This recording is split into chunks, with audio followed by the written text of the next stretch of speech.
చంద్రబాబు నాయుడు కుప్పం పర్యటనలో 1,00,000 మెజార్టీతో గెలుస్తామని చెప్తున్నాడు. తీసుకొచ్చారు. కేసీఆర్ 2 సార్లు ఓడిపోయినట్టు ఆయన కూడా ఓడిపోతాడు. ఎందుకంటే ఎవరికేం చేయడు ఆయన. జగన్ గారు 70% హామీలు చేశారు కాబట్టి ఆయన గెలుస్తాడు. ఇటు 2 సార్లు కేసీఆర్ ఎలా ఓడిపోయాడు, వీడు కూడా అలా ఓడిపోతారు. ప్రశాంత్ కిషోర్ని ఒకప్పుడు తిట్టాడు, ఇప్పుడు ఆయన కాళ్ళు పట్టుకొని ఇప్పుడు మాకు కావాలని అంటున్నాడు. అలా అసలు ఓడిపోతుంది తప్ప ఆయన వల్ల ఏమీ కాదు, అసలు ఏం చేయలేడు ఆయన. ఎందుకంటే 70% అమలు చేసిన మన జగన్ గారు తప్ప ఇంకెవరు గెలుస్తారు, ఆయనకి సాటే లేదు. ఇప్పుడు కిషోర్ గారు కూడా కుప్పలో ఓడిపోతావు, ఇంకో చోట ప్రత్యామ్నాయం ఎత్తుకోమని చెప్పారని చెప్పి తాజాగా వార్తలు వస్తున్నాయి. ఆడు ఎక్కడ ఎత్తుకున్నా, విజయవాడలో వేసినా, ఎక్కడ వేసినా, ఏ నియోజకవర్గంలో వేసినా ఓడిపోతామే వాళ్ళ పని. ఎందుకంటే సింగల్ గారు వచ్చే దమ్ము లేదు, ధైర్యం లేదు, ఏమీ లేదు. జగన్ గారు ఎమ్మెల్యేలు మారుతున్నారు. ఎక్కడైనా చెత్త అంటే చెత్త అని వీడంటే సరిపోద్దా? వీడు మనుషులు, వీడు మొత్తం చెత్తే. ఏం చేశారు? ఎవరికి ఏమీ చేయలే. హైదరాబాద్లో కొంతకాలం హైదరాబాద్ వెళ్ళిపోతాడు, మళ్ళీ 2 రోజులు ఏమో కుప్పం వస్తాడు, 3 రోజులు ఏమో అటు వస్తాడు, ఇటు వస్తాడు. ఇలాగైతే ఎలాగా? అసలు ఎలా నమ్మాలి? అసలు ఆయన ఓటు ఎక్కడ ఉంది, ఆయన ఇల్లు ఎక్కడ, ఆయన ఫ్యామిలీ ఎక్కడ, ఎవరు ఆంధ్ర ప్రజలు బాధలు ఏం తెలుసు ఆయనకి అసలు? సార్, చంద్రబాబు నాయుడు నిన్న ఒక సభలో మాట్లాడుతూ 1,00,000 మెజార్టీతో కుప్పలో గెలుస్తామన్నారు. కానీ వైసీపీ వాళ్ళు కానీ ప్రశాంత్ కిషోర్ గారు చెప్పినట్టుగా ఒక వార్తలు వస్తున్నాయి. ఎలా అంటే చంద్రబాబు నాయుడు కుప్పలో ఓడిపోతున్నాడు అని చెప్పడం జరిగింది. దాన్ని బట్టి ఇంకా 2 చోట్ల పోటీ చేస్తారని చెప్పి వార్తలు వస్తున్నాయి. ఎలా చూసుకోవచ్చు చెప్పండి సార్? కుప్పంలోనే కాదు, చంద్రబాబు నాయుడు అనేవాడు ఎక్కడ గెలవడు, వాడికి డిపాజిట్లు కూడా రావు ఈసారి. అంతే సార్. జగన్ చేసిన సంక్షేమ కార్యక్రమాలు కానీ, ఆయన చేసిన పనులు కానీ అంత అద్భుతంగా ఉన్నాయి. ఎందుకంటే ప్రతి విషయంలో కూడా చూసుకుంటే మరి సంక్షేమ పథకాలే కాదు, మరి రాష్ట్రానికి 7-8 మెడికల్ కాలేజీలు తీసుకొచ్చాడు, ఒక క్యాన్సర్ హాస్పిటల్ కట్టాడు, అలాగే ఇళ్ళు ఇచ్చాడు. ఇళ్ళు లేని వాళ్ళకి దగ్గర 30 లక్షల మందికి ఇళ్ళు శాంక్షన్ చేసి దాంట్లో ఒక 20 లక్షల వరకు దగ్గర కట్టినట్టున్నాడు. కాబట్టి ఆయన చేసిన పథకాలే ఆయన గెలిపిస్తాయి. తప్పనిసరిగా ఈసారి బంపర్ మెజారిటీతో జగన్మోహన్ రెడ్డి గెలుస్తాడు. వ్యతిరేకత ఉంది అంటే అవన్నీ TV5 ABN వాళ్ళు చెప్పే మాట్లాడండి. అయ్యే ప్రజల్లో ఎక్కడ వ్యతిరేకత లేదు.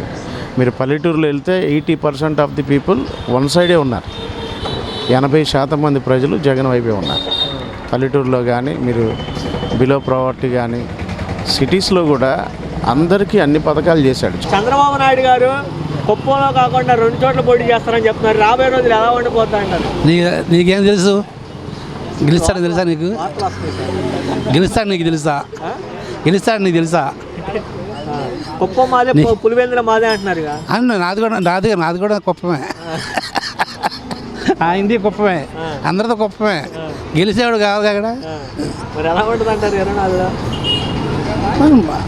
నాకు ఛాన్స్ లేదు అక్కడ. ఎవరికి? ఈయనకి, చంద్రబాబు నాయుడుకి. ఎవరిని అడిగావు? చంద్రబాబు నాయుడు పిల్లి మొక్కలు వేయటమే. పిల్లి మొక్కలు ఇప్పుడు ఆయన బెంగళూరు ఆయన దగ్గరికి వెళ్ళాడు. దీనికోసం వెళ్ళాడు, తాపత్రయం కోసం, దీనికోసమే.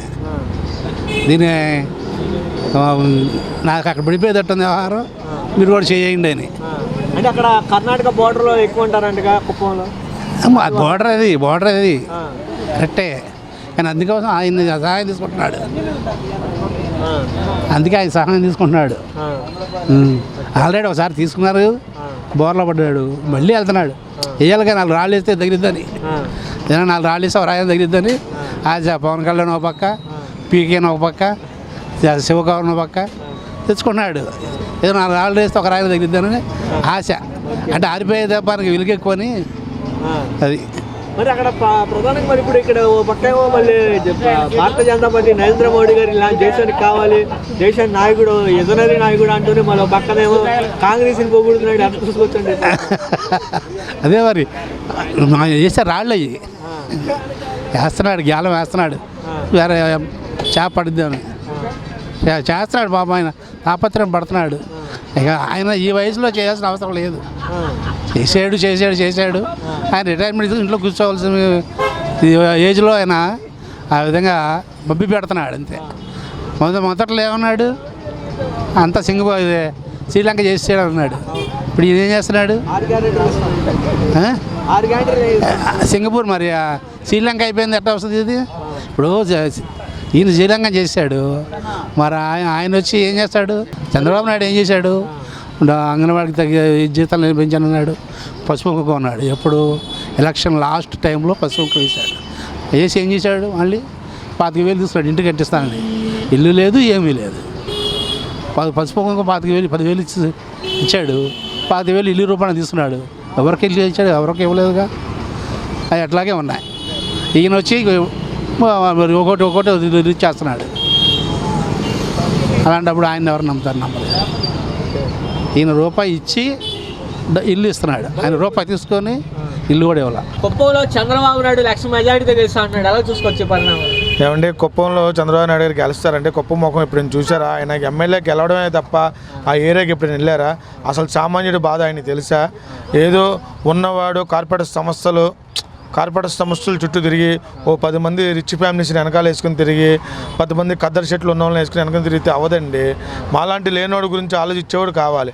కుప్పమైనా కానీ పులివెందులే కానీ ఎక్కడైనా సరే లేనివాడి గురించి ఆలోచించే నాయకుడు కావాలి. అది ఒక్క జగన్ గారి వల్లే అయింది. జగన్ గారు ఇప్పుడు జగన్ గారు ఎవరు నిలబెట్టారనేది కాదు, జగన్ గారిని చూసి ఓటేసే వాళ్ళు ఉన్నారు. ఎందుకంటే ఇప్పుడు మేము ఆటో డ్రైవర్లం అండి. మాకు టీడీపీ గవర్నమెంట్ ఉన్నప్పుడు రోడ్డు మీద బండి పెడితే 1000 రూపాయలు ఫోటో కొట్టేవాళ్ళు టీడీపీ గవర్నమెంట్. ఎందుకంటే రోడ్లో బండి కూడా తోలడానికి లేదు మాకు. అంత ఆయన ఉంటారని చెప్పి చంద్రబాబు నాయుడు గారు ఉంటారు. అంత హైటెక్ అనమాట. ఇప్పుడు హైటెక్ కాదండి కావాల్సింది, ప్రజలు మాలాంటి వాళ్ళు బతికేవాళ్ళు. ఇప్పుడు చంద్రబాబు నాయుడు గారు వస్తారు అంటున్నారు. ఏం వస్తారండి? ఏంటి ఉన్నోడిని బాగు చేయడానిక? 1,00,000 రూపాయలు పెట్టుబడి పెట్టి 10 లక్షలు సంపాదించుకునే వాళ్ళందరూ చంద్రబాబు నాయుడు గారు కావాలంటున్నారు. 1,00,000 రూపాయలు పెట్టుబడి పెట్టి 10,000 వస్తే చాలు అనుకునే వాళ్ళందరూ జగన్ గారు కావాలనుకుంటున్నారండి. దీని గురించి మీరు ఆలోచించండి. ప్రజలు ఎంతసేపు డబ్బున్నోడు మాట వింటున్నారు కానీ ఏ రోజుకు ఆ రోజు సంపాదించుకున్నాడు మాట ఎవరు వినట్లా. ఏ రోజుకు ఆ రోజు సంపాదించుకున్నాడు బతికింటి అనేది ఎవరు ఆలోచించట్లేదు.